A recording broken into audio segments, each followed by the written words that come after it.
Si vous n'êtes pas capable de vous occuper de vos enfants, il faut arrêter d'en faire.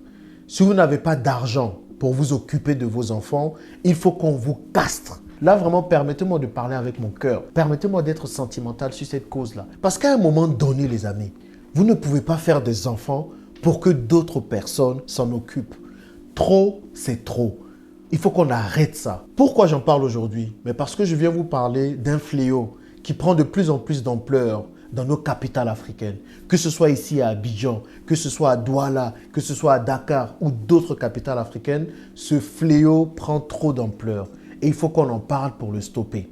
À chaque fois que je sors dans la ville d'Abidjan, je rencontre un enfant de la rue. Et aujourd'hui, j'ai lu un article qui m'a vraiment fendu le cœur. Un article vraiment qui m'a fatigué toute la journée, dont je veux qu'on parle.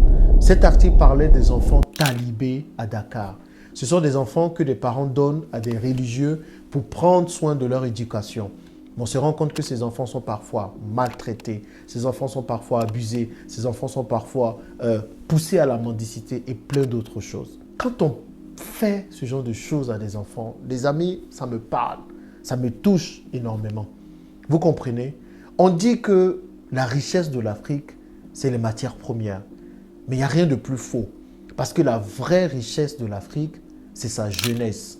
Nous avons une population dont 50% est composée de moins de 25 ans. 50% de la population africaine est composée de moins de 25 ans. Aujourd'hui, nous avons 1,2 milliard de personnes vivant en Afrique. En 2050, on va atteindre les 2,5 milliards à peu près. Donc, imaginez le nombre de jeunes qu'on aura. Mais cette jeunesse-là est désœuvrée de nos jours. Il y en a plusieurs qui sont abandonnés dans les rues.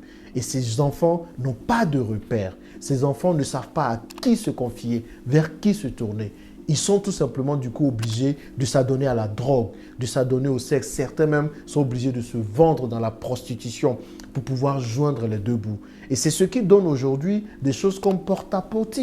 On est là aujourd'hui à incriminer les gens, les influenceurs de faire ci, de faire ça. Mais quand vous êtes jeune, que vous souffrez toute votre vie, que vous n'avez pas de repères, que vous n'avez pas eu un père pour vous aider dans votre éducation, que votre mère, parce qu'elle n'avait pas les moyens, a dû vous laisser dans la rue, qu'est-ce que vous allez faire?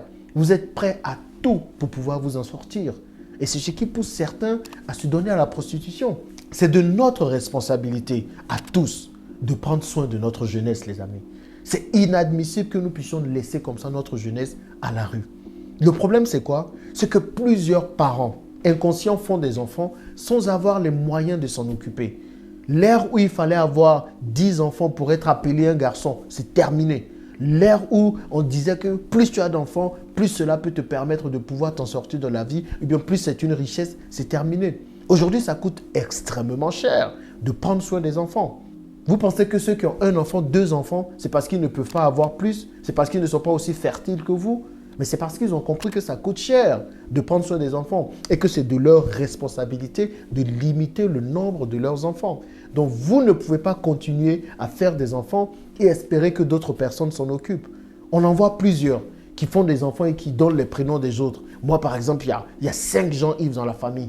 Oui, on fait un enfant, on pensait à toi. Tu sais, quand on faisait l'enfant là, on pensait à toi. Donc, pendant que vous êtes en train de faire votre axe, vous pensez à moi. Donc, vous donnez votre prénom à votre fils pour que je puisse m'en occuper. Je ne m'occupe de l'enfant de personne. Vous avez compris? Et il faut que les gens arrivent à être responsables. Je crois qu'il y a trop d'irresponsabilité chez plusieurs. Si tu n'as pas d'argent pour t'occuper de ton enfant, on va te castrer. Il faut qu'on ramène une loi pareille ici en Afrique. Parce qu'il y a certains là qui ne comprennent pas. Il y a des gens qui se baladent à tout va, qui font des enfants à toutes les femmes, qui ont 1 bureau, 2 bureaux, 3 bureaux, 10 bureaux à l'extérieur et qui ont pour seul objectif de faire des enfants à tout va. Il faut arrêter ça. Il faut arrêter ça. Parce que les enfants en souffrent.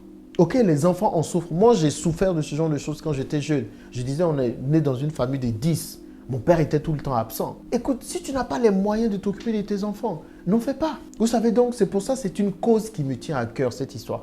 C'est une cause pour laquelle réellement je suis prêt à me battre. Je vous disais dans une précédente vidéo que mon objectif vraiment, pourquoi je suis en train de chercher beaucoup d'argent, c'est pour pouvoir soutenir les causes que je défends. Et par exemple, mettre sur pied un orphelinat. L'orphelinat, ce n'est pas juste pour faire joli, mais quand vous sortez dans la rue, que vous voyez tous ces enfants qui sont livrés à eux-mêmes, qui ne savent pas comment s'en sortir, qui sont obligés de demander de petites pièces pour pouvoir acheter à manger, à un moment donné, on ne peut pas rester insensible à ça. On ne peut pas rester insensible à ça. On ne peut pas regarder et laisser passer. Vous comprenez? C'est de notre responsabilité de prendre soin de notre jeunesse. C'est pour ça que gagner plus d'argent nous permettra finalement de pouvoir soutenir les causes que nous voulons, mettre en place des orphelinats, mettre en place des centres qui vont accueillir ces enfants. Mais c'est de notre responsabilité à tous, les amis, de faire attention aux actes que nous pesons. Un enfant, c'est cher. Vous imaginez, quand je regarde des enfants souffrir, j'imagine que ce sont les miens. Et je me dis, non, je ne peux pas voir un enfant souffrir. Nous allons laisser ce continent à ces enfants-là. Tout ce que nous sommes en train de bâtir aujourd'hui, ce n'est même pas pour nous, ce n'est même pas pour en profiter, mais c'est pour permettre à nos enfants d'en profiter. Comment ces enfants peuvent en profiter s'ils sont désœuvrés, s'ils n'ont pas de repères, s'ils n'ont pas d'éducation? Nous allons encore nous retrouver dans un cercle vicieux. C'est que tout ce que nous sommes en train de construire aujourd'hui, tout ce que nous sommes en train de mettre sur pied, eh bien, comme il y en a plusieurs qui sont laissés à eux-mêmes, à cause de parents qui ne peuvent pas prendre leurs responsabilités, eh bien, d'ici quelques années, d'ici 20 ans, 30 ans, 40 ans, 50 ans, nous allons nous retrouver toujours au même niveau. La place d'un enfant, ce n'est pas dans la rue. La place d'un enfant, c'est dans une famille. La place d'un enfant, c'est à l'école, qu'il puisse apprendre à devenir un homme ou une femme. La place d'un enfant, c'est ça. Un enfant a besoin d'être protégé, pas d'être livré à lui-même. Un enfant a besoin d'être nourri, pas de devoir se battre comme ça pour chercher à manger. Un enfant a besoin de réellement être encadré et pas se donner à la prostitution pour pouvoir s'en sortir, les amis. Il faut que nous soyons responsables. Responsables de nos actes, responsables de nos braguettes. Ça, c'est surtout un message aux hommes. Si vous n'êtes pas capable de vous occuper des enfants que vous faites, tenez vos braguettes, les gars.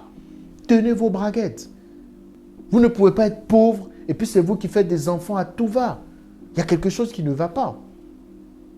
Clairement, il faut que cela change. Je vous assure, quand j'ai lu l'article aujourd'hui, j'étais tout retourné. Je me suis dit, je ne peux pas laisser passer ça. Il faut que nous apprenions à vraiment protéger nos enfants. Et ça, c'est maintenant qu'il faut le faire. Comme je ne veux juste pas dénoncer pour dénoncer, parce que le cas est là. Quand je regarde à Abidjan tous ces jeunes, je me dis, mais qu'est-ce que je peux faire dans l'immédiat? Oui, forcément, à tous ceux, ça va être compliqué de faire des choses, mais je peux au moins proposer des pistes de solutions. De toutes les façons, je suis en train de travailler sur la création de mon orphelinat qui va bientôt prendre place parce que c'est une cause qui me tient à cœur. Les gens ont d'autres causes. Moi, ça, c'est la cause. Réellement, je pense que c'est une cause pour laquelle je me battrai tous les jours.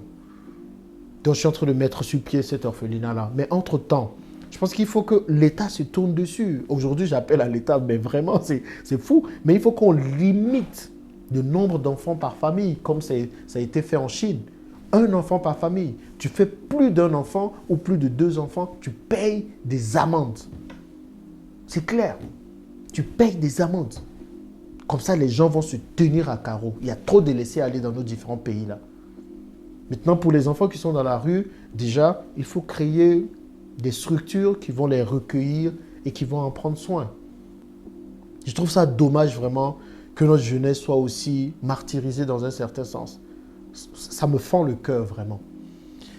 Je ne sais pas ce que vous en pensez, dites-le moi dans les commentaires, mais c'est quelque chose que c'est quelque chose qu'il nous faut arrêter. C'est un fléau qu'il nous faut stopper tout de suite. Sinon, les conséquences de ça seront graves, les amis. Les conséquences de ça seront graves. L'Afrique que nous voulons tous voir émerger là, ça ne va jamais arriver si nos enfants qui doivent prendre le relais aujourd'hui sont dans la rue. Il y a un problème. Il y a un sérieux problème. Dites-moi ce que vous en pensez en dessous. Et j'espère que nous allons avoir plus de sens des responsabilités et faire les choses qui poussent à la responsabilité plutôt que de fuir nos différents engagements, comme c'est le cas de plusieurs géniteurs en Afrique. Merci d'avoir suivi cette vidéo.